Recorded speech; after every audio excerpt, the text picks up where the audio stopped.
Ezequiel capítulo 47, Antigo Testamento, Ezequiel capítulo 47. Não dá nem para saber sobre o que eu vou pregar, né? Dá para saber já, não?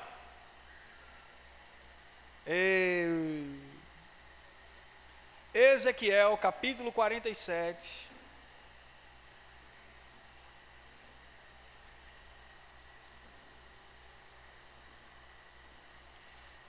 Deixa eu só...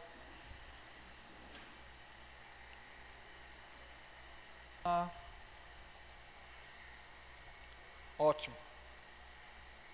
Ezequiel capítulo 47, versículo de número 1. Ezequiel 47, 1. O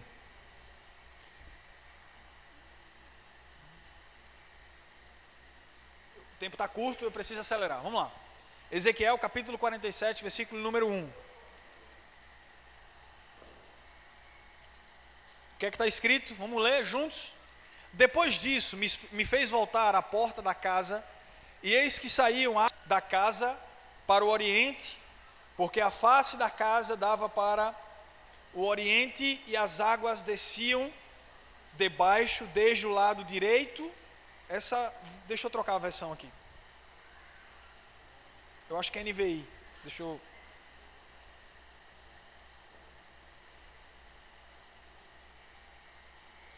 Me ajuda, NVI. Oh, aleluia. Melhor. Vamos lá. Versículo número 1. Volta à entrada do templo.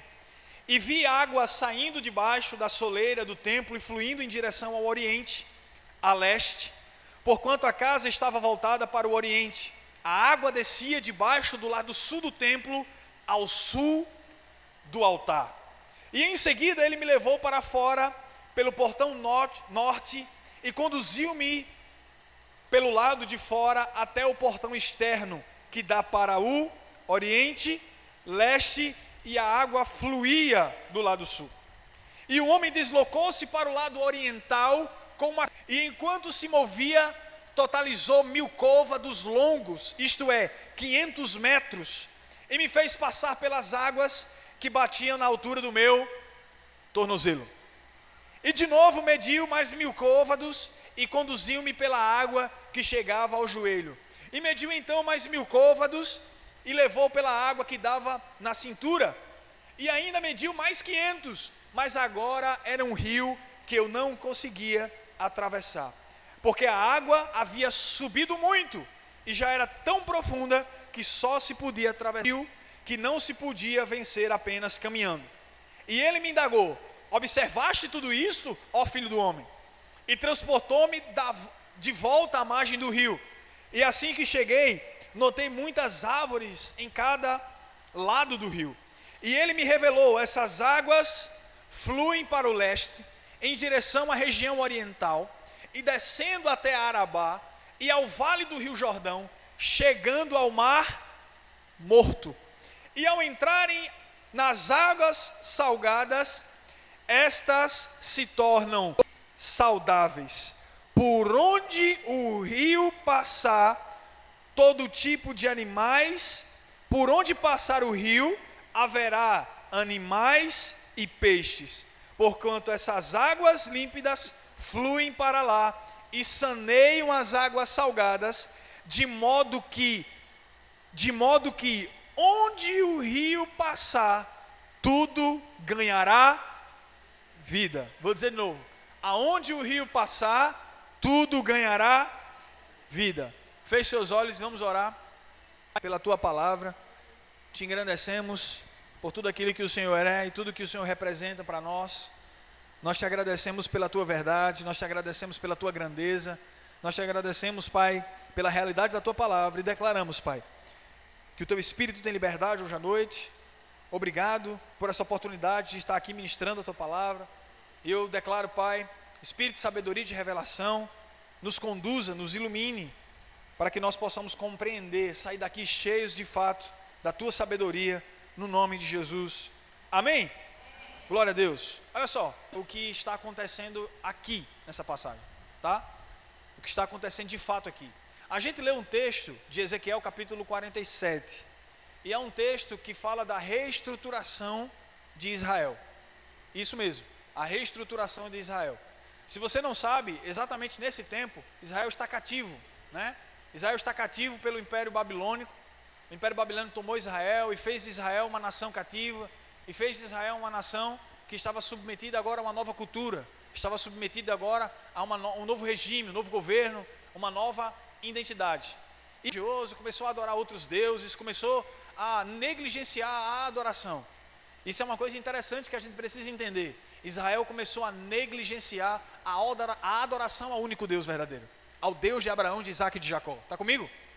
Então uma das coisas que a gente precisa entender é que o cenário em que Ezequiel estava profetizando era um cenário de cativeiro, era um cenário de trevas, era um cenário de morte, é um cenário onde as pessoas estavam perdendo as esperanças, porque afinal de contas Deus, Ele não operava onde existia pecado, onde existia engano, onde existia incredulidade.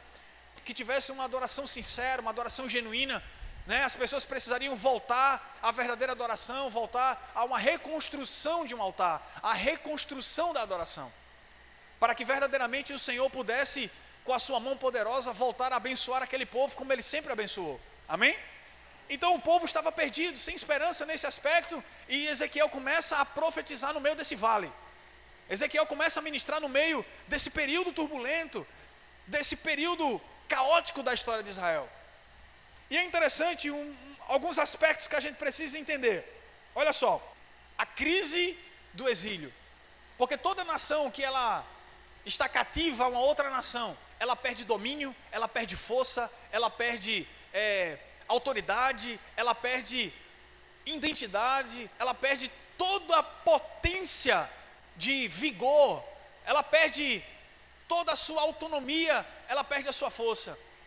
E Israel se enganou, começou a se enganar, porque achava que Deus tinha virado as costas para eles. E na verdade era exatamente esse sentimento que eles estavam vivendo.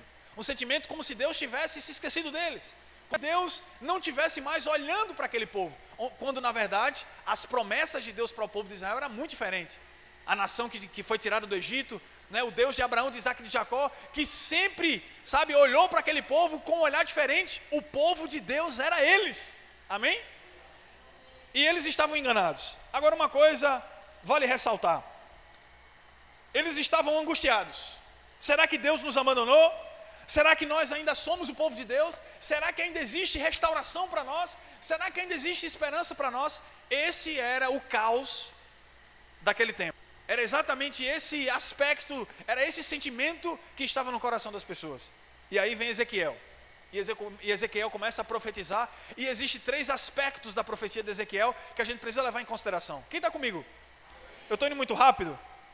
Vamos lá. Existem 3 aspectos da profecia de Ezequiel que nós precisamos entender. Primeiro, a restauração da vida espiritual. O segundo, a restauração do culto e da adoração. E o terceiro, a restauração da vida no Espírito. Você pode repetir comigo essas 3 coisas? Diga assim, a restauração do culto e da adoração. A restauração pela vida no Espírito. Você está comigo? E essa restauração, ela parte de 3 passagens do próprio livro de Ezequiel. Pastor, e quais são essas 3? Primeiro, essa restauração da vida espiritual, ela está lá em Ezequiel capítulo 37. Ezequiel capítulo 37 fala sobre a profecia, sobre a visão de Ezequiel diante do vale de ossos. E eu tenho certeza que você já viu. É o começo da restauração. Quando no meio do caos, Deus leva a Ezequiel uma visão sobrenatural. A Bíblia diz que a representação daquele exército que se levanta é a nação de Israel restaurada. Está comigo? Então ele começa a visualizar algo, porque irmãos, quando Deus, Ele quer, olha só, presta atenção, que coisa extraordinária, quando Deus Ele quer levantar um profeta em uma nação, no meio de um povo, no meio de uma igreja, no meio de uma família, você começa a enxergar algo que ninguém está enxergando. Quando Deus levanta um profeta dentro de uma casa, dentro de uma família, dentro de uma igreja, o profeta, ele começa a ver coisas que ninguém está vendo. Todo mundo está vendo morte, ele está vendo vida, todo mundo está vendo a desgraça, ele está vendo o sucesso, todo mundo está vendo a morte, todo mundo está vendo a angústia, todo mundo está vendo a depressão, e ele está vendo Deus, ele está vendo a prosperidade, ele está vendo a paz, ele está vendo o sucesso. Vai dar certo, vai acontecer, vai prosperar. Então Ezequiel estava vendo algo que as pessoas não estavam enxergando. No meio daquele vale de ossos que representa a morte total do povo de Israel. Eu estou igual uma metralhadora. A morte total do povo de Israel. A morte total daquele povo judeu. A morte total de todos os princípios que Israel carregava. Aí vem um homem cheio do Espírito Santo, falando pela boca do Espírito, dizendo assim, vai dar certo, vai acontecer, Deus vai levantar, Deus vai restar comigo. Aleluia, aleluia. Aí Deus começa a fazer. Ezequiel capítulo 37 é o começo da profecia da restauração de Israel, que daqui a pouco eu vou falar para vocês sobre o cumprimento dessa profecia, que está lá no Novo Testamento, o verbo vivo que se fez carne. Está comigo?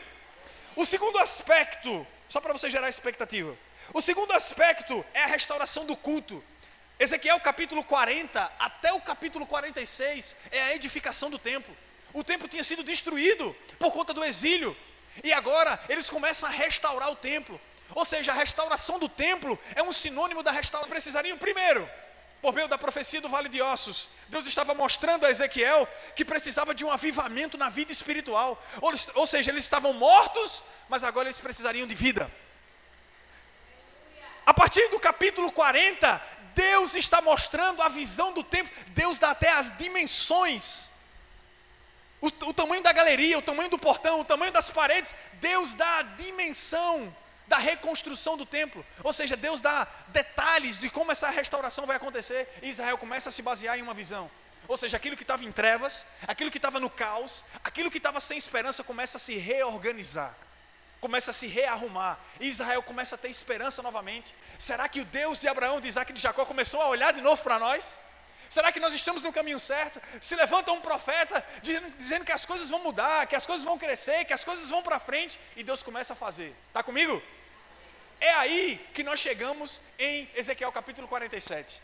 É o cumprimento, é o ápice, é o resultado da restauração de Deus. Que isso não tocaria apenas eles, isso não tocaria apenas a vida deles, mas a vida das coisas ao redor, da criação ao redor, das pessoas ao redor, de tudo aquilo que aquele rio tocasse, a morte ia deixar de existir para que a vida entrasse. Amém? Aí vem Ezequiel capítulo 47. Aí Deus mostra, o mesmo Deus que levou Ezequiel na frente da morte do vale de ossos sequíssimos, é o mesmo Deus que leva Ezequiel para a parte oriente do templo, a parte oriental do templo. E a Bíblia diz que Deus mostra uma visão de águas que saíam do altar. E o altar fala de culto. Vou dizer de novo, o altar fala de culto, de adoração genuína, da reconstrução do altar, a reconstrução da adoração, a reconstrução, sabe, da oração perfeita, a reconstrução, sabe, da verdadeira devoção ao Senhor, sabe, do cuidado, do zelo com as coisas de Deus, como os sacerdotes tinham zelo com a casa do Senhor, tinham zelo com os utensílios do templo. Nós que muitas vezes perdemos esse zelo com a adoração, esse zelo com a casa do Senhor. Era exatamente isso que estava acontecendo com Israel. Eles tinham perdido o zelo pelas coisas de Deus. Aí o que é que Deus está fazendo? Deus leva Ezequiel para a parte oriental do templo. Aí a Bíblia fala de uma água que vem para o lado sul e vai banhando todas as partes do templo. Você está comigo? E aí o profeta, ele se vê fora. Tem uma hora que ele se vê fora. E o homem, ele vai medindo de 500 metros a 500 metros. Na sua Bíblia diz 1000 côvados, que é referente a 500 metros. E a Bíblia diz que ele vai medindo de 500 metros a 500 metros. E ele diz que a coisa vai ficando mais profunda a cada vez que ele vai aumentando. A cada vez que ele vai tendo a visão, que a coisa vai, sabe, se destrinchando, a coisa vai aumentando. Aí é interessante o seguinte, vamos lá, abra a sua Bíblia aí.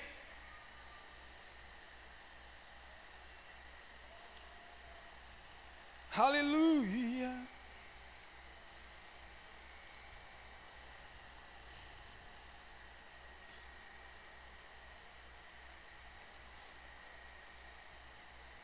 Vamos lá. O rio nasce debaixo do lado sul do altar. Presta atenção. Presta atenção. A Bíblia fala debaixo da soleira da casa. Está aí? Está escrito isso não? Está escrito isso ou não está? Na minha versão está escrito exatamente assim. Aí olha só que coisa impressionante. Vamos lá. Eu vou ler exatamente esse lugar para você não ficar confuso. Olha só. Olha o que a Bíblia diz. Ó, versículo número 1. Então aquele homem me conduziu de volta à entrada do templo e vi água saindo debaixo da soleira do templo e fluindo em direção ao oriente, a leste, porquanto a casa estava voltada para o oriente. A água descia debaixo do lado sul, ao sul do altar. Vamos lá. Debaixo da soleira da casa. Pastor, o que é que isso significa? Olha só, preste atenção. Fala de um fluir que não vem de homens, mas vem de Deus.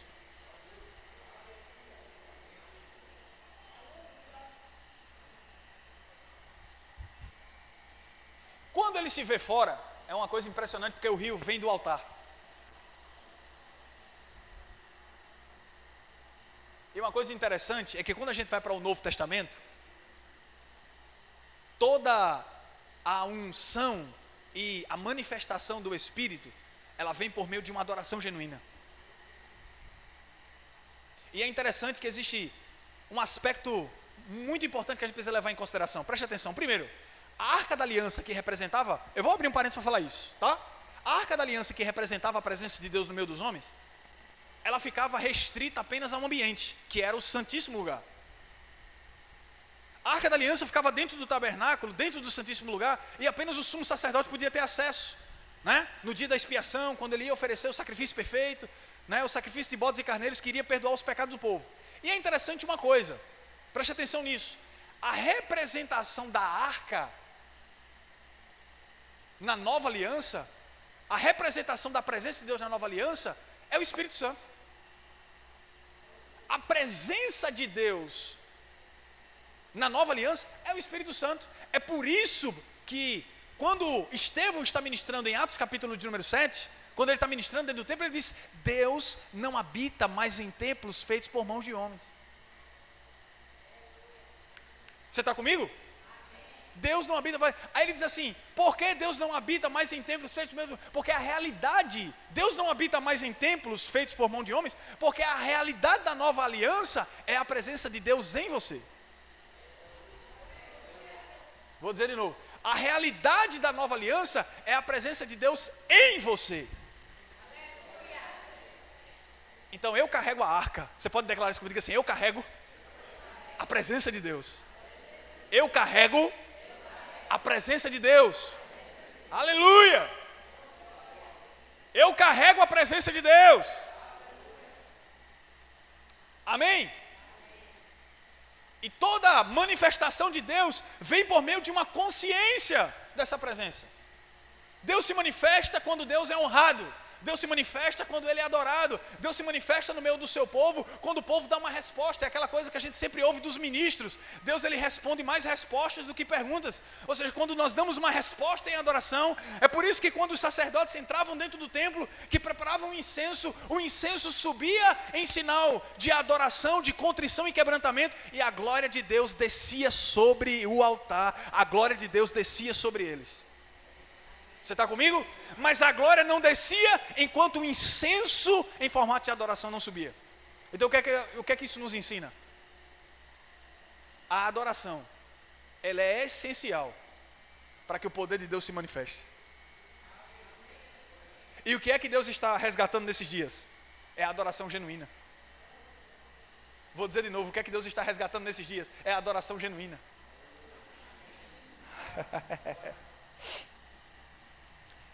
Ele sai da casa, o rio vem do o rio vem, de novo, o rio vem, boa, altar fala de adoração. Eu vou abrir mais um parênteses, é impressionante, a manifestação da glória de Deus vem Elias diante dos profetas de Baal. O que é que Elias fez? Eu não vou falar sobre Elias, eu estou falando sobre Ezequiel. Agora preste atenção, o que é que Elias fez antes do fogo descer? O que é que ele fez? preparou. O que é a preparação do altar? A adoração. O que é a preparação do altar? Adoração. A manifestação vai vir do poder de Deus. A manifestação vai vir, mas eu quero preparar, eu quero fazer certo, eu quero me mover corretamente, eu quero dar a resposta devida, eu quero fazer correto, eu quero cumprir os princípios, eu quero obedecer, eu quero ser fiel. O fogo vai descer, mas eu preciso cumprir aquilo que Deus manda eu cumprir, para que a manifestação venha. Aí é impressionante, existem aspectos impressionantes. Quando ele sai, a água vem do altar, não é assim? Aí ele se vê fora. Vamos voltar para o texto. O homem deslocou, em seguida ele me levou para fora. Vocês estão lendo, não? Ele me levou para fora. Significa, olha só, preste atenção. Quando ele vai para fora, a água já sai do templo, já inundou tudo. Vou dizer de novo, a água sai do templo e já inundou tudo. Aí ele vai para fora. Quando ele vai para fora, o homem que estava com ele mede 500 metros. Quando ele mede 500 metros, a Bíblia diz que o início da caminhada é superficial. Porque a água bate aonde? A água bate nos tornozelos. Então é o início da caminhada. O início da caminhada, muitas vezes parece que nós estamos vivendo uma vida superficial. O início da caminhada, parece que nós não estamos caminhando com Jesus, parece que a gente está caminhando sozinho, pela falta de compreensão de quem Deus é na nossa vida. Aí no começo da caminhada, o negócio está onde? No tornozelo. A água vem do... Grava isso aí. Aí no início tudo parece que está muito raso. A gente está caminhando com Deus. E ele está dizendo, bora, mais 1000, mais 500 metros, mais 1000 côvados. Aí ele mede mais 1000. Aí a água começa a dar onde? É interessante que o meu Deus, ele é progressivo. O meu Deus, ele é crescente. O meu Deus é um Deus de crescimento. É por isso que se você está muitos anos em um mesmo estágio espiritual, em uma mesma vida espiritual, em um mesmo tipo de conhecimento, se conformando com aquilo que você já tem, com aquilo que você já recebeu, você não está vivendo a verdadeira devoção, a verdadeira adoração ao Senhor. Porque alguém que se compromete a servir ao Senhor com alegria, com determinação e com perseverança, entende que o processo é crescente. Vou dizer de novo, que o processo é crescente. Então eu estou hoje nos tornozelos, daqui a pouco eu vou avançar, e eu vou crescer, e eu vou frutificar, até eu chegar no patamar que Deus deseja para a minha vida. Aí vamos lá, ele vai mais um pouquinho. É interessante o seguinte, Ezequiel vai se deixando levar pelo rio. Ele não questiona, por que eu vou? Como muitas vezes a gente faz aqui. Oxe, pronto, agora eu vou ter que me envolver em tudo da igreja. Pronto, agora eu vou viver lá, agora. Não, agora tem evento até misericórdia. Tudo. Está repreendido, o povo só sabe, toda hora, não entende que é o quê? Um degrauzinho a mais, um degrauzinho a mais, um degrau a mais, e um degrau a mais, e um degrau a mais. E muitas vezes a gente rejeita, e o Senhor está lá, bora, mais 1000 côvados, mais um pouquinho, e a gente, calma Jeová. Aí ele vai mais um pouquinho, joelhos.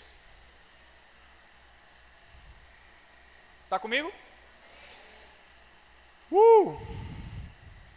Vamos ler? Em seguida ele me levou para fora, pelo portão, e conduziu-me até fora do portão externo. O homem deslocou-se para o lado com uma corda e começou a medir. Enquanto se movia, totalizou 1000 côvados. E ele me fez passar pelas águas que batiam na altura do meu tornozelo. Aí depois ele foi mais um pouquinho mais adiante.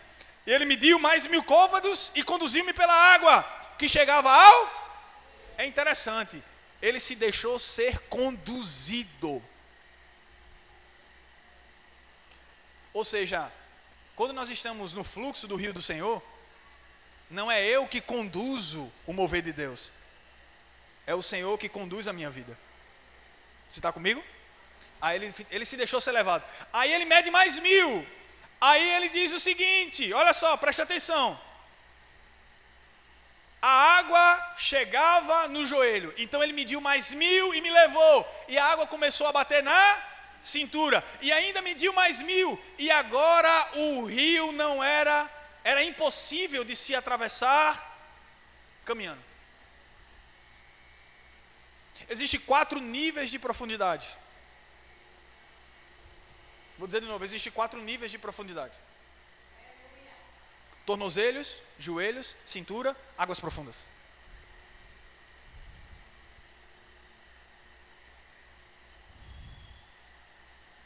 E é interessante, para que você viva as 4, você precisa de obediência.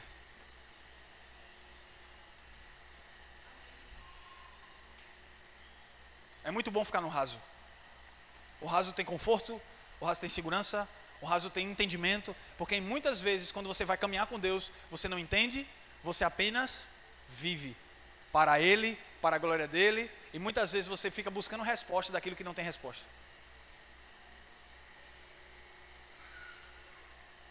E quando você vive para Deus, você precisa viver uma vida pela fé. Está comigo? Quando se vive para Deus, precisa se viver uma vida de dependência. E quando você é dependente de alguém, você não questiona muito.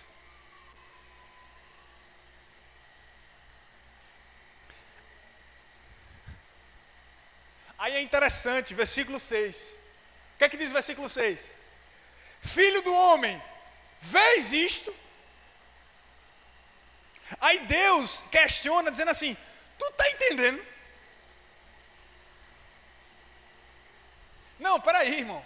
Deus está questionando, dizendo assim, você está entendendo alguma coisa? Está conseguindo compreender alguma coisa do que a gente está fazendo aqui? Você está entendendo esse fluir? Tu está entendendo esse progresso? Você está entendendo esse crescimento? É isso que eu vou fazer com a nação de Israel. Vocês vão começar de pouco, mas eu vou colocar vocês no muito. Eu vou sobejar, eu vou triunfar vocês.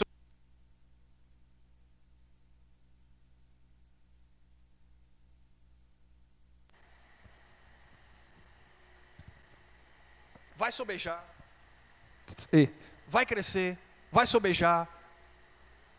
Vocês vão triunfar sobre os seus inimigos. Agora a questão é a seguinte.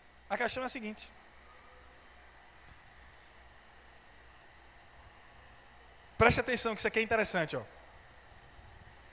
O Espírito Santo que se manifesta na pessoa que nasceu de novo. Quem aqui tem o Espírito Santo dentro de você? Ele não deseja que você fique no raso.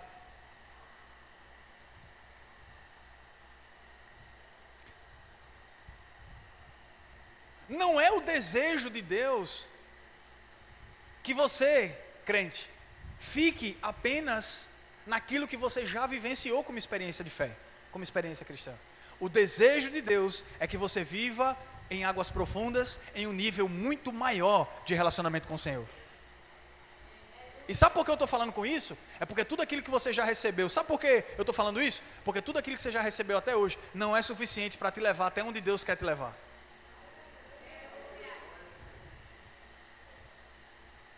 Não é suficiente. Aí muitas vezes a gente se contenta com o raso. Eu lembro quando eu era criança, que minha mãe me levava para a praia, e eu colocava sunga. Hoje eu jamais faria isso. Mas eu colocava sunga, criança, irmão. Aí ficava lá brincando no raso, né? E aí tinha a areia em todo canto, né? A areia dentro da sunga. Não é assim ou não? Você mela tudo, e você acha que está abalando no raso. Até que você descobre o fundo, as águas profundas. Você descobre que você pode ir mais adiante. E aí o mundo parece que faz assim, uau! Eu estava brincando em algo que para mim já estava bom, mas agora eu descobri algo muito melhor. E muitas vezes assim é a caminhada com Deus. A gente fica, sabe, no raso com Deus, desfrutando de algumas experiências que a gente acha que já é tudo. E quando nós vamos caminhando com um relacionamento com Deus, a gente percebe que Deus tem mais para nós. Deus tem mais para nós. E a questão é que a gente se limita, achando que é só isso mesmo, sabe? É aquele conformismo que eu detesto, porque isso trava as pessoas de receber mais de Deus. Não, tá bom, tá bom até aqui, é só isso mesmo. Eu só vou até aqui. Não, porque a vontade de Deus é que é só até aqui mesmo, irmão. Está tudo certo. E não, irmãos. Deus quer que você vivencie mais. Irmão, deixa eu te perguntar algo. Acaso Deus é limitado? Acaso Deus tem limite? Acaso Deus tem ponto final? Por acaso Deus, Ele é finito? Não, irmãos, enquanto tiver vasilha, o azeite vai ser derramado. O problema é se você tem vasilha suficiente. Vou dizer de novo, enquanto tiver vasilha, o azeite vai ser derramado. A questão é se você tem vasilha suficiente. Porque se você tiver, meu irmão, o azeite vai... E eu creio. Não é uma questão apenas preste atenção nisso, não é uma questão apenas de palavras bonitas de pregador, de chavão de pregador, dizer assim, eita pastor, não, é a verdade da palavra para a sua vida. Deus quer que você, sabe, trilhe, caminhe por níveis maiores, nele. Está comigo? Esses 4 níveis, eu te pergunto, qual deles você está? Conhecer Jesus é igual a uma escola, você pode estar no alfabetismo espiritual, e você pode estar graduado. Tem gente que ainda não saiu do jardim da infância. Vamos continuar a leitura? Agora vai ficar bom. Porque depois que você entende, eu vou abrir mais um parênteses, preste atenção aqui. Quando a gente fala de altar, o rio vem de onde? Quando a gente fala de altar, a gente fala de um retorno, de um resgate de adoração. Eu vou abrir um parênteses para falar uma coisa. Quando Jesus está no diálogo com a mulher samaritana, quando Jesus está no diálogo com a mulher samaritana, uma coisa acontece. Jesus vai falar sobre altar, sobre templo. Não é sobre templo? Lembra que no meio do diálogo, ela diz o seguinte, ela diz assim, eu sei. A gente adora, né? Os judeus dizem que o templo é o lugar da adoração. Aí Jesus vai dizer o quê? Chegou o tempo que nem neste monte, nem em templo, vocês vão adorar. Por quê? Porque chegou o tempo que os verdadeiros adoradores adorarão o Pai em Espírito. Porque são esses que o Pai procura. Aí ele diz, o Pai está os verdadeiros adoradores que adorem em Espírito e em verdade. É um resgate da verdadeira adoração. O apóstolo Paulo em Romanos capítulo 2, versículo número 1, ele diz, rogo-vos, pois irmãos, que ofereceis os vossos corpos como sacrifício.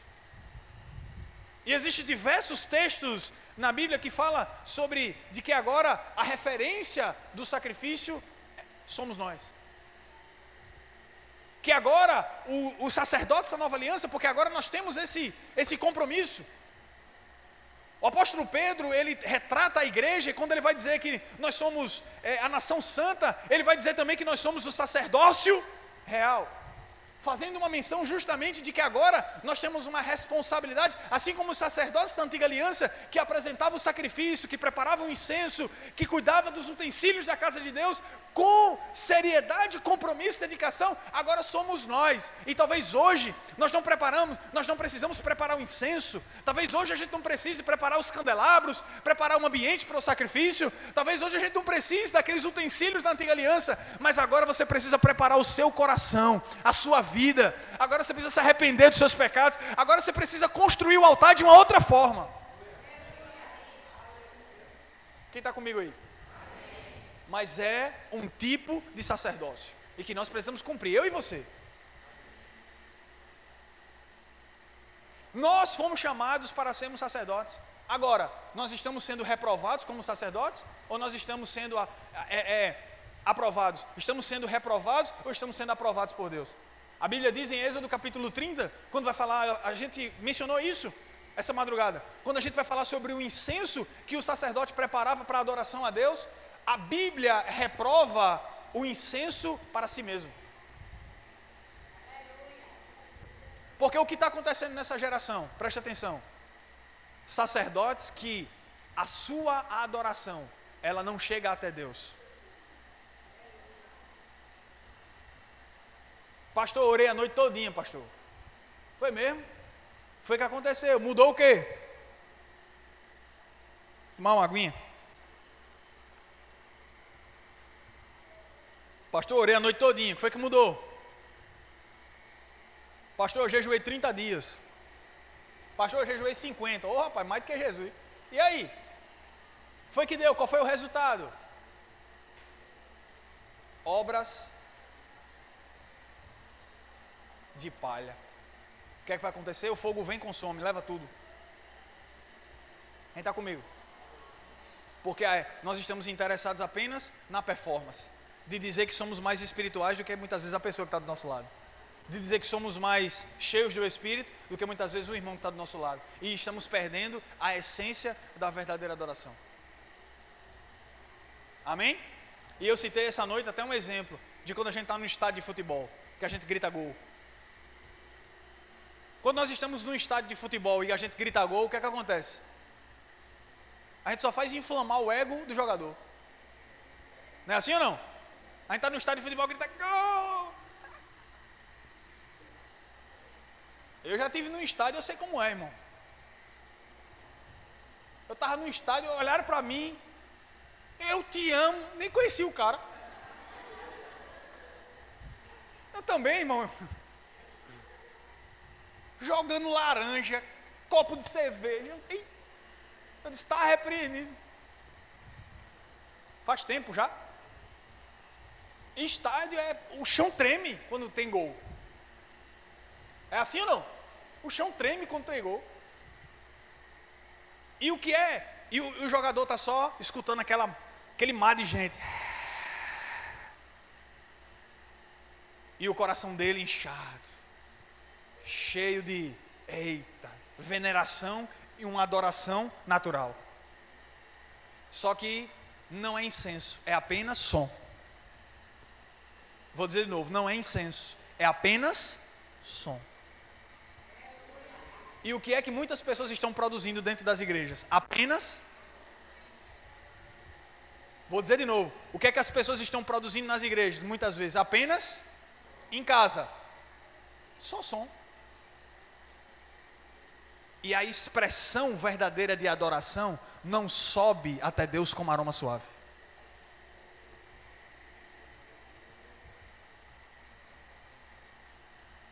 Está comigo? Porque a adoração vem do prepara o seu altar. Se você não preparar o altar como deveria, você precisa ser aprovado como sacerdote. Sabe por quê? Porque se você não prepara o altar como deveria, o fogo não vem sobre ele. Ah, pastor, mas nós estamos vivendo na nova aliança. O altar somos nós. A presença nós carregamos dentro. E a presença, o poder de Deus se manifesta quando nós estamos quando nós damos uma resposta de uma adoração genuína. O Espírito Santo veio para que a gente opere coisas extraordinárias. Jesus, ele diz, vocês vão ser minhas testemunhas em Jerusalém, lá em Atos capítulo 1. Mas ele diz, fiquem em Jerusalém para que vocês sejam revestidos de poder. Mas o Espírito Santo não vai fazer nada por vocês não. Vão e preguem o Evangelho. Ou seja, se eu e você não sairmos da nossa zona de conforto para fazer, para ir, nós vamos ser reprovados como sacerdotes. Está comigo? Agora precisa preparar o altar. Porque o rio de vida, o fluxo do rio, ele vem do... Vamos continuar a leitura. Isso aqui é forte. Eu estou terminando já. Oh, aleluia. Então, versículo 6. Então me indagou, observaste tudo isso, ó querido filho do homem? E transportou-me de volta à margem do rio. E assim que cheguei, notei muitas árvores em cada lado do... E ele me revelou, essas águas fluem para o leste, em direção à região oriental, e descendo até Arabá, ao vale do rio Jordão, para aí um pouquinho. quando ele vai falar sobre essas árvores frutíferas, ele está falando de uma reestruturação, e é interessante isso aí, porque o rio, aonde ele passa, água é sinônimo de prosperidade. É interessante que a Bíblia ela começa com a criação de um rio, você sabia? Gênesis capítulo 1, a Bíblia fala sobre o rio, sobre os rios que Deus fez. Se você for lá para Gênesis, você vai ver rio Tigres e rio Eufrates, foi criado por Deus. Porque Deus não poderia, preste atenção numa coisa, a criação ela só é perfeita com água. Porque Deus sabia que a água era responsável pela sobrevivência do ser humano, pela sobrevivência da criação. É por isso que quando você está num lugar, eu não sei se você já teve a oportunidade de ver um filme, ou alguém que está perdido em uma selva, em uma floresta, eles precisam acampar perto de onde tem onde? A água. Porque água é sinônimo de sobrevivência. Quem está comigo? Amém? Se você for comprar hoje uma propriedade, um sítio que tem um lago e um sítio que não tem um lago, o que tem um lago é mais caro. É ou não é? Porque tudo aonde a água toca, frutifica. Vou dizer de novo, aonde a água toca, frutifica, porque a água é prosperidade. Você está comigo? É por isso que nada frutifica no meio do deserto. Tenta plantar uma semente no meio do deserto para tu ver o que é que vai acontecer. E por que não frutifica no deserto? Porque não tem água. Por isso que nada frutifica no meio da terra seca. Aí ele começa a ter uma visão de árvores frutíferas, de frutos, de coisa boa. Aí é interessante, ele diz isso, esse rio, ele vai vindo e vai inundar tudo. Ele começa do altar. Ele inunda o altar e o templo. Quando ele vem para fora, você cresce em níveis maiores, Aí ele vai falando sobre o crescimento de Israel. Até que, quando nós chegarmos no ápice, nós vamos ser conduzidos de tal maneira por esse rio. E ele vai começar a inundar todas as regiões. Ele vem inundando as regiões, até chegar naquilo que para vocês é impossível. Aí ele vai falar sobre o Mar Morto. E por que o Mar Morto? Quem sabe aqui o porquê? Porque ele é morto?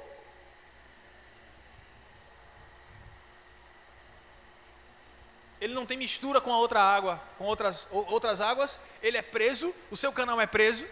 E por causa do seu canal preso, o índice de sal gigante.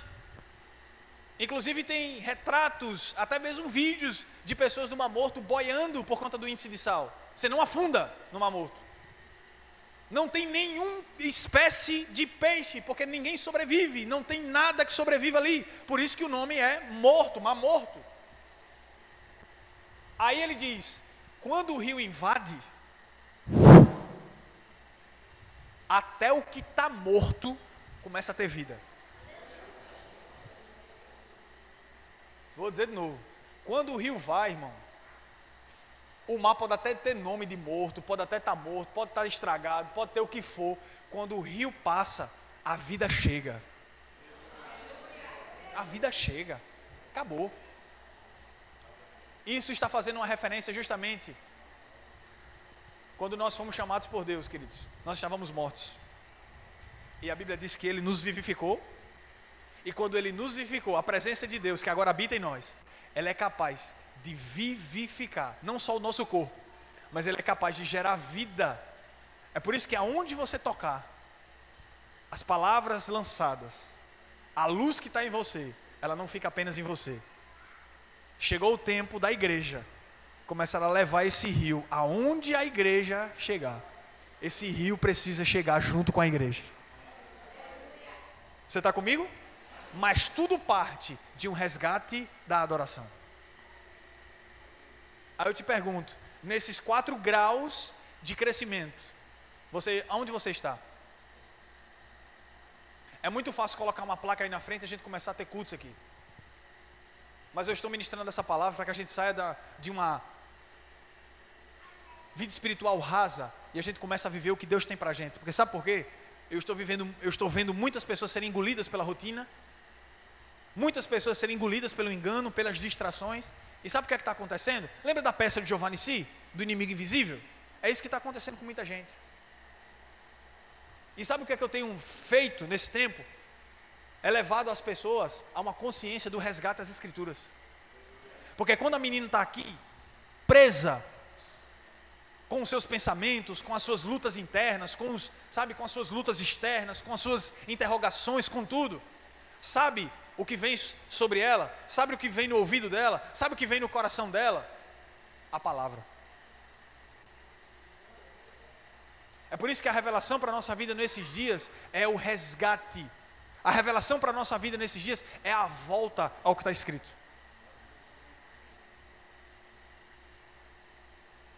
É por isso que a palavra ela tem dado comichão nos ouvidos, a palavra ela tem incomodado, a palavra genuína ela tem, ela tem trazido um incômodo nos ouvidos, muitas vezes dos falsos cristãos. E o que é que eu estou trazendo para a igreja? Chegou a hora de se levantar. Em querer mais. E sabe por que Deus me trouxe até aqui? Sabe por que eu estou onde eu estou hoje? Porque eu não me contento com aquilo que eu já recebi. Eu quero mais de Deus, eu quero crescer no conhecimento de Jesus, eu quero crescer na palavra de Deus, eu quero crescer naquilo que Deus tem para mim, eu quero avançar no meu propósito, no meu chamado, naquilo que Deus projetou para a minha vida. Eu não me contento com aquilo que já recebi, eu quero mais de Deus.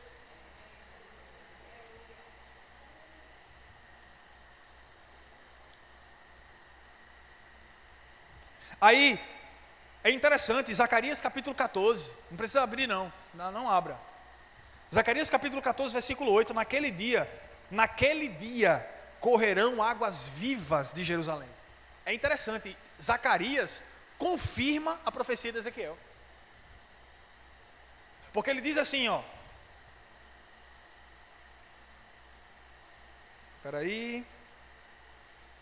Zacarias capítulo 14, versículo 8, é interessante que ele confirma, ele diz assim, naquele dia correrão águas vivas de Jerusalém.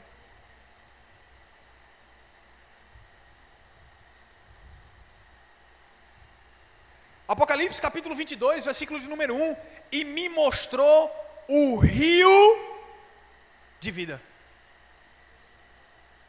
claro como cristal, que saía do trono. O rio saía de onde?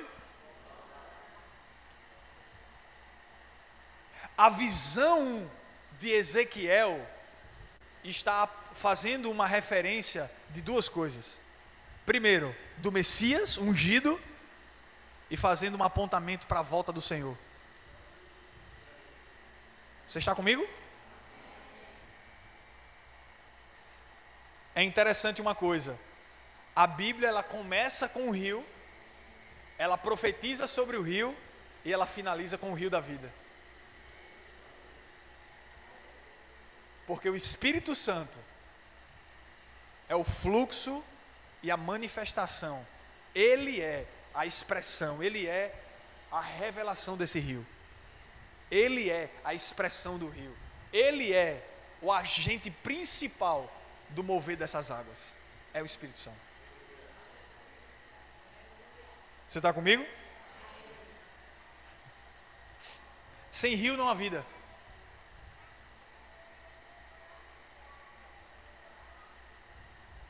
Aí eu quero te fazer duas perguntas. Primeiro, em que profundidade você está? Quero te fazer essa pergunta primeiro. Em que profundidade você está?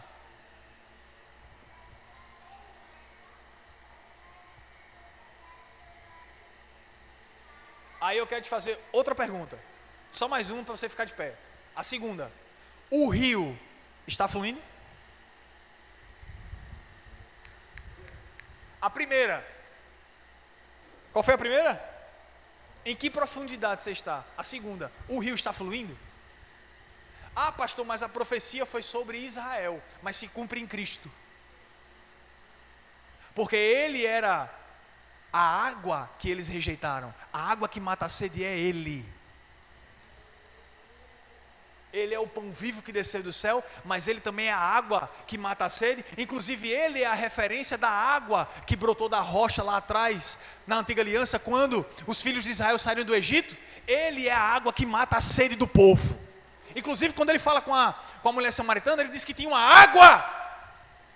Ele diz que tinha uma água para oferecer para ela, que era capaz de saciar ela de tão grande, sabe, de uma forma tão extraordinária, que ela jamais voltaria a ter sede.